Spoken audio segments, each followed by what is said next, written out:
বিয়ের পর মেয়েরা বাবার বাড়িতে মেহমান হয়ে যায় আর শখের থেকে দায়িত্বটা বেশি চেপে যায়। কি বলেন সবাই?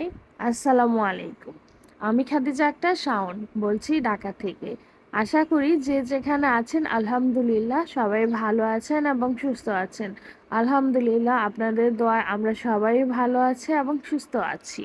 আর আজকের ব্লগটি ছিল প্রচণ্ড গরম চলে গিয়েছে যেহেতু, আর আজকে তো হচ্ছে গিয়ে বুধবার, একটু ঠান্ডা ঠান্ডা। আর আজকের ব্লগটা ছিল গত রবিবারের।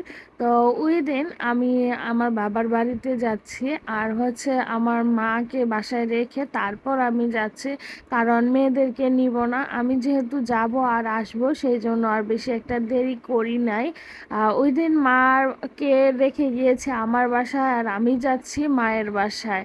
কথাটা শুনতে একটু আম, হাসি পাইলেও কথাটা কিন্তু মেয়েদের জন্য খুবই কষ্টকর, কারণ এতদিন পর বাবার বাড়ি যাচ্ছি কিন্তু বাবার বাড়িতে গিয়ে 5টা মিনিট বসতে পারি নাই। দায়িত্ব চলে আসতে হয়েছে কারণ দায়িত্ব কাঁধের উপর। আর বাসায় আম্মুকে রেখে গিয়েছি, মেয়েদেরকে রেখে গিয়েছি, দায়িত্ব তো আছে।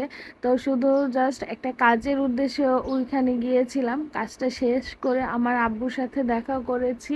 আর বাসায় উঠিনি যেহেতু আব্বু দোকানে ছিল। তো দোকান থেকে আব্বুর সাথে দেখা করে 5 মিনিটের মধ্যে ওইখান থেকে দাঁড়ার উপরে রিক্সা নিয়ে আবার চলে আসছি। আর ওই দিন আপনাদের ভাইয়া আর আমি দুইজনেই গিয়েছিলাম। আমি আপনাদের ভাইয়াকে বলেছিলাম আমাকে 30 মিনিট সময় দাও, আর যেহেতু কাশফুল ছিল, তো কাশফুলের সাথে একটু কয়েকটা ছবি উঠায় পরে যাই, কিন্তু আপনার ভাইয়া বলছে যে মেয়েদেরকে যেহেতু রেখে গিয়েছি পরে আবার আসতে। তো শুধু যে মেয়েদেরই দায়িত্ব থাকে তা কিন্তু না, আসলে একটা ছেলেরও কিন্তু অনেক দায়িত্ব থাকে। তো যেহেতু আমরা মেয়েদেরকে রেখে গিয়েছি ভাবলাম যে আর বেশি একটা দেরি করা উচিত হবে না। তো যেহেতু আম্মুর কাছে রেখে যাই, আম্মু তো আমার সংসারের অনেক কিছুই বুঝতে পারবে না, সেই জন্য তাড়াতাড়ি করে চলে আসছি। আর এটা কিন্তু একটা মেয়ের জন্য খুবই কষ্টকর যে বাবার বাড়ি গিয়ে যায়, কিন্তু ওইখানেও না বাবার বাড়িতে বিয়ের পর মেয়েরা মেহমান হয়ে যায়, মেহমানের মতোই কিন্তু যাই। গিয়ে 5-10 মিনিট দাঁড়ায় আবার হয়েছে চলে আসছি। তো এরকম কিন্তু আমার সাথে অনেকটাই সময় হয়, কারণ হচ্ছে আমি সকালে যাই রাতে চলে আসি।